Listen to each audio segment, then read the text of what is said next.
Hi friends, welcome to our new channel Tollywood exclusive. మేము ప్రతిరోజు మీకోసం కొత్త ఫిలిం అప్డేట్స్ ను మీ ముందు ఉంచుతాం. మీరు మా ఛానల్ ని సబ్స్క్రైబ్ చేసి మమ్మల్ని ఆదరిస్తారని ఆశిస్తూ ఈ రోజు అప్డేట్ లోకి వెళ్దాం.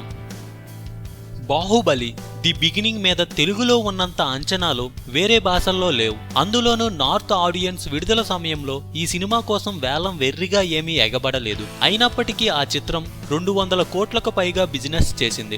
విడుదల తరువాత ఏకంగా 600 కోట్ల రూపాయల గ్రాస్ వసూళ్లతో సంచలనం సృష్టించింది.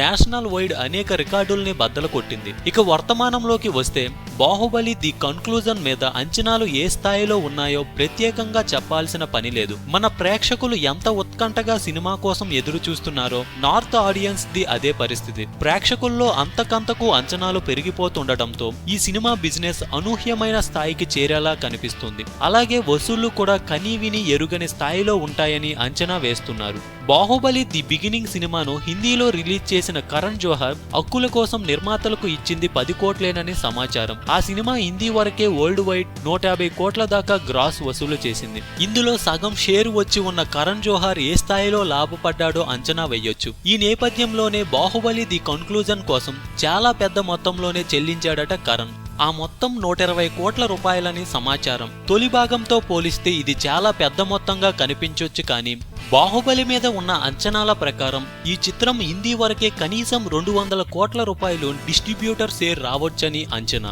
ఆ మధ్య 2017లో మోస్ట్ అవైటెడ్ మూవీస్ ఏవంటే దేశవ్యాప్తంగా సర్వే చేస్తే దాదాపు 60% మంది బాహుబలికే ఓటేశారు. మిగతా సినిమాలన్నింటికీ కలిపి 40% ఓట్లే పడ్డాయి. ఈ ఆసక్తిని గమనించే బాహుబలి ది కన్క్లూజన్ కు భారీగానే రేటు కట్టారు నిర్మాతలు. కరణ్ కూడా ఈ విషయంలో బెట్టు చేయకుండా డిమాండ్ కు తగ్గ రేటు ఇచ్చాడంటున్నారు.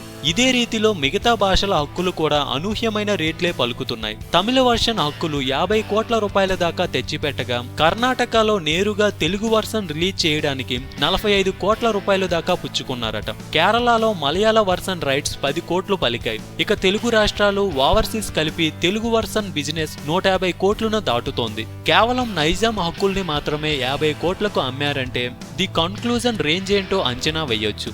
అన్ని భాషల శాటిలైట్ రైట్స్ ఇతర హక్కులు అన్నీ కలుపుకుంటే బాహుబలి ది కన్క్లూజన్ లెక్క ఈజీగా 500 కోట్లు దాటేస్తుందని అంచనా వేస్తున్నారు. బాహుబలి నిర్మాతలు దాదాపుగా అన్ని ఏరియాలకు బిజినెస్ క్లోజ్ చేసినట్లు సమాచారం. బాహుబలి ది బిగినింగ్ పై అంచనాలు ఓ మోస్తరుగా ఉండగానే ఆ చిత్రం 600 కోట్లు గ్రాస్ వసూలు చేసిందంటే ది కన్క్లూజన్ మీద ఉన్న అసాధారణ అంచనాల నేపథ్యంలో ఈ చిత్రం ఎంత వసూలు చేస్తుందో చెప్పలేం. అయితే 1000 కోట్లు గ్రాస్ గ్యారంటీ అన్నది ట్రేడ్ పండిట్ల అంచనా. దాన్ని దాటి ఇంకా ముందుకు వెళ్లినా ఆశ్చర్యపోవాల్సిన పని లేదు. ఎందుకంటే సమ్మర్ సీజన్ లో పోటీయే లేకుండా మంచి టైమింగ్ చూసుకొని సినిమాను రిలీజ్ చేస్తున్నారు. ఇప్పటిదాకా ఏ ఇండియన్ సినిమా రిలీజ్ అవ్వనంత భారీ స్థాయిలో ది కన్క్లూజన్ రిలీజ్ అవ్వబోతుంది. సామాన్య ప్రేక్షకుల నుంచి సినీ రాజకీయ వ్యాపార దిగ్గజాల వరకు అందరూ కట్టప్ప బాహుబలిని ఎందుకు చంపాడో తెలుసుకోవాలని ఉత్కంఠగా ఉన్నారు. ఇండియాలో సినిమాను ఇష్టపడే ప్రతి ప్రేక్షకుడు ఈ సినిమాను చూస్తాననడంలో సందేహం లేదు. కాబట్టి ది కన్క్లూజన్ 1000 కోట్ల రూపాయల మార్కును అందుకోవడమే లాంఛనమే కావచ్చు. ఇది సంగతి. ఇలాంటి మరెన్నో మూవీ అప్డేట్స్ అండ్ రివ్యూస్ కోసం మా ఛానల్ ని సబ్స్క్రైబ్ చేయండి. ఈ వీడియో నచ్చినట్లయితే లైక్ చేయండి, షేర్ చేయండి. మీరు ఏమైనా చెప్పాలనుకుంటే కామెంట్ ని పోస్ట్ చేయండి.